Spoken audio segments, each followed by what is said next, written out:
warahmatullahi wabarakatuh. Alhamdulillah bisa berdialog langsung dengan Bapak Gubernur Nusa Tenggara. Jadi nama saya Umayyah, mahasiswi Pasca ITS. Membangun kecakapan akademik yang berintegritas menurut saya harus memiliki 4 hal, yaitu sifat ini diwajibkan oleh Allah kepada salah satu nabi atau 10 nabi yang saya sebutkan satu, yaitu Nabi Muhammad, yaitu sidik, amanah, tabligh, dan fatonah. Jadi sifat ini harus dimiliki oleh setiap manusia karena setiap kamu adalah pemimpin. Bagaimana Tuan Guru mengintegritaskan sifat-sifat ini di sistem pendidikan Indonesia agar tercapai Indonesia yang baldatun thayyibatun wa rabbun ghafur. Terima kasih. Assalamualaikum warahmatullahi wabarakatuh. Waalaikumsalam warahmatullahi wabarakatuh. Yang kedua, Penggawas. Assalamualaikum warahmatullahi wabarakatuh. Waalaikumsalam. Terima kasih atas kesempatannya. Terima kasih. Semoga pertanyaan saya bisa dijawab oleh Pak Tuan Guru Baja. Oke. Guru Majid. Nama saya Gustavian Paul Albar dari Departemen Teknik Elektro. Pertanyaan saya, mungkin saya mohon kepada Bapak untuk lebih menjelaskan lagi kepada kami. Mungkin dari sisi sejarah, bagaimana sih negara kita, Republik Indonesia itu memang bentuk negara yang sudah mengadopsi tradisi kebaikan dan konsep perdamaian sesuai yang Bapak jelaskan tadi, sehingga memang negara ini adalah bentuk negara yang final, sehingga kita sebagai mahasiswa itu semakin yakin tentang bahwa kecintaan pada negara kita itu adalah sebagian dari iman. Terima kasih. Assalamualaikum warahmatullahi wabarakatuh. Waalaikumsalam warahmatullahi wabarakatuh. Tepuk tangan untuk Bapak Gubernur. Terima kasih Pak Umayyah, yang disampaikan tadi itu betul ya, bahwa sidik, amanah, tabligh, fatonah itulah sifat para nabi dan rasul, dan itu memang harus ada pada kita semua. Memang 4 kata ini kan sederhana betul ya, tetapi ketika masuk dalam konteks kita masing-masing dia harus terwujud. Misalnya begini, kalau saya tanya kepada para mahasiswi, apa konteks dari kata as-sidik di dalam konteks Anda sekarang? Kayak apa Anda mengaplikasikannya? Kalau saya mengatakan bahwa as-sidik dalam konteks para mahasiswi adalah mahasiswa-mahasiswi adalah bagaimana Anda membangun integritas. As-sidqu itu artinya kejujuran. Maka Anda harus membangun kompetisi yang baik. Anda jangan karena ingin mengejar suatu nilai tertentu kemudian menghalalkan segala cara. Jadi 4 kata yang sangat normatif ini memang membutuhkan wajah-wajah penerapan yang berbeda-beda. Ketika misalnya as-sidqu itu konteksnya pada seorang pedagang, itu beda dengan seorang mahasiswa atau mahasiswa. Tantangannya adalah memahami secara utuh esensi dari 4 hal ini, sehingga apapun yang kita kerjakan, ya muatan dari 4 hal ini itu tercermin dalam akhlak dan karakter kita. Nah, kemudian tadi Pak Umi menyampaikan tentang akhlak ya, yang sangat penting. Saya setuju. Ilustrasi sederhananya begini. Ada satu ayat yang cukup kita akrab ya. Ya ayyuhalladzina amanu idza qila lakum tafassahu fil majalisi fafsahu yafsahillahu lakum wa idza qila anshuzu fanshuzu yarfa'illahu alladzina amanu minkum walladzina utul ilma darajat. Jadi ayat itu kira-kira artinya begini, wahai orang-orang beriman, kalau kalian dikatakan minggirlah atau berikanlah ruang di majelis, maka berikanlah ruang. Anda duduk, ada orang datang belakangan, dia minta supaya Anda memberikan ruang supaya dia duduk, kasih dia ruang. Lalu ayat itu dilanjutkan, yarfa'illahu alladzina amanu minkum walladzina utul ilma darajat. Allah akan angkat orang yang beriman dan berilmu. Apa penjelasan dari para ulama dalam konteks ayat ini, menangkap esensi pesan Allah dalam ayat ini? Kata para ulama, ayat ini bicara tentang adab sebelum iman. Jadi sebelum Allah bicara tentang Anda akan mulia karena Anda punya ilmu, sebelumnya Allah memberikan pesan di ruang publik.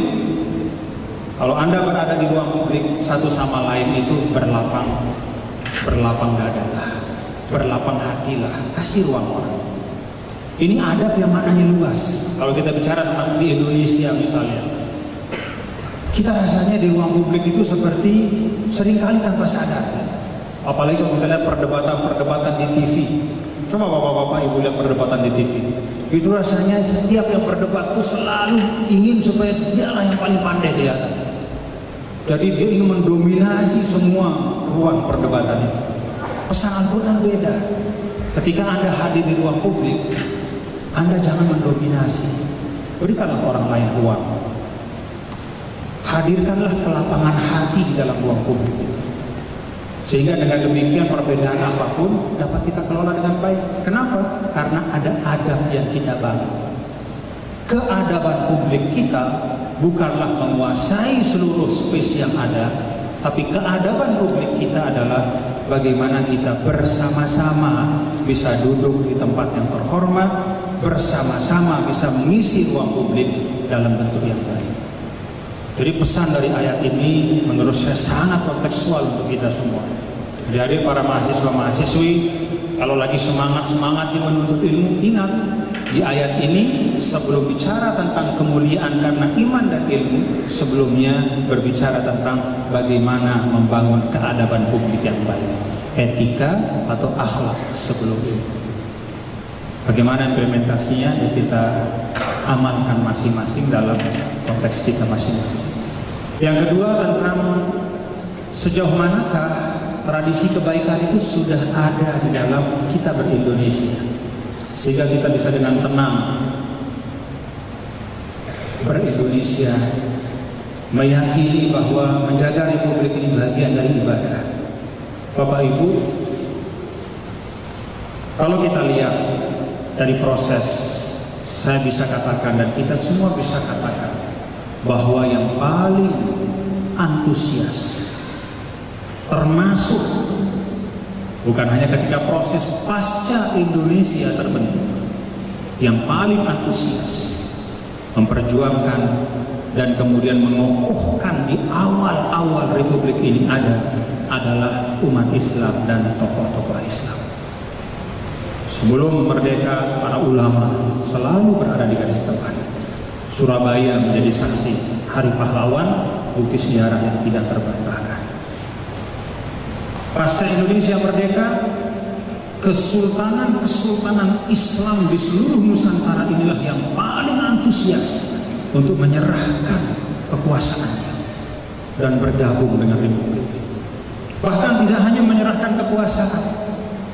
Kalau kita lihat Sultan Siak, kalau tidak salah namanya Sultan Syarif Qasim, yang di Riau itu, dia tidak hanya menyerahkan kedaulatannya kepada republik setelah Indonesia merdeka, dia juga menyerahkan 30% dari kekayaan kerajaannya untuk Indonesia.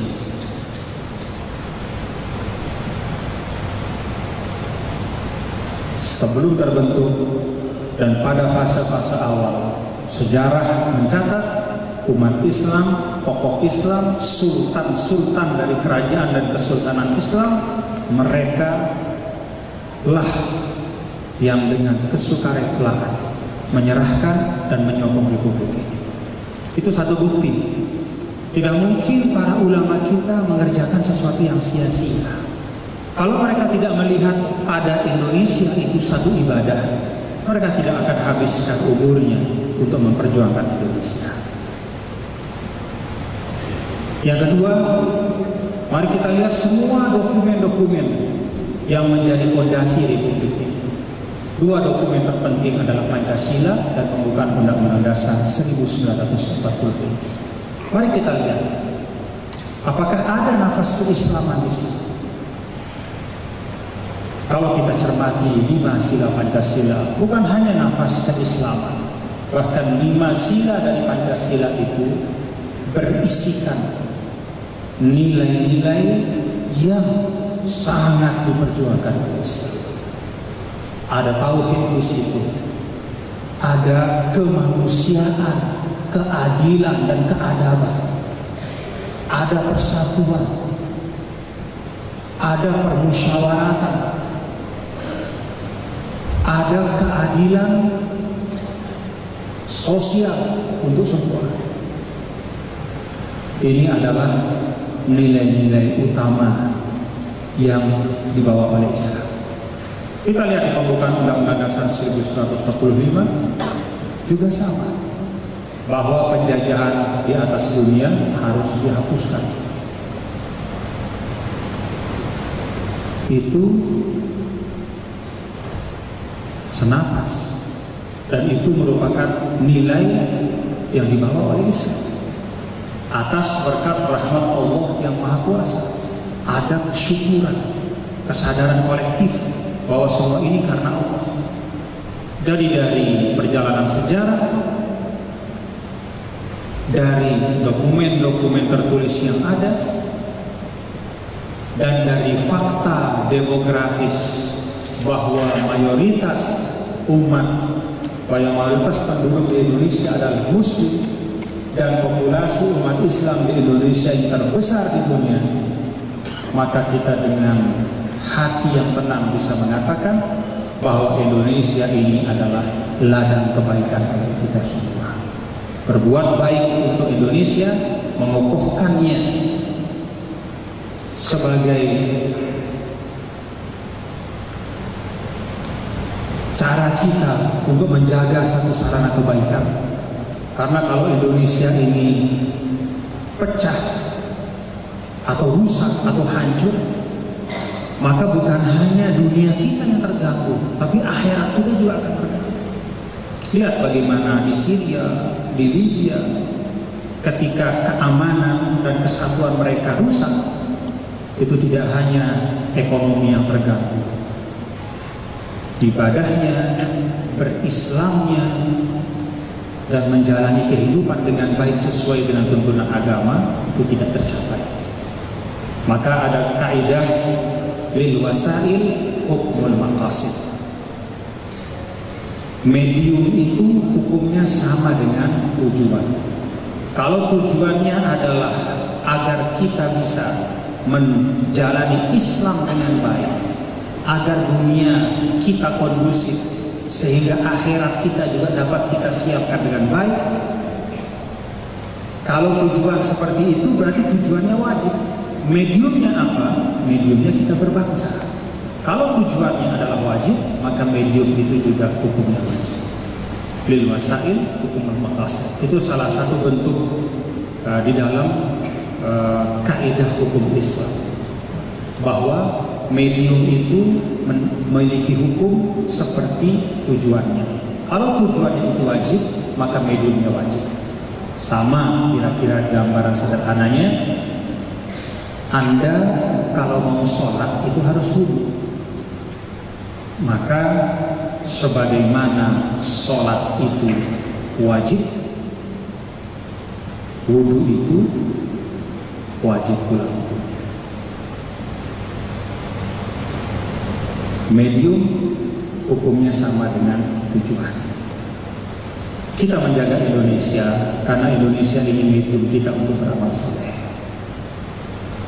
Dengan itu, Bapak-bapak dan Ibu, adik-adik semua, apa yang kita kerjakan hal-hal baik di negara ini, itu insya Allah kalau kita niatkan untuk kebaikan, mencari ridha Allah, itu juga bagian dari ibadah kita. Assalamualaikum warahmatullahi wabarakatuh. Waalaikumsalam.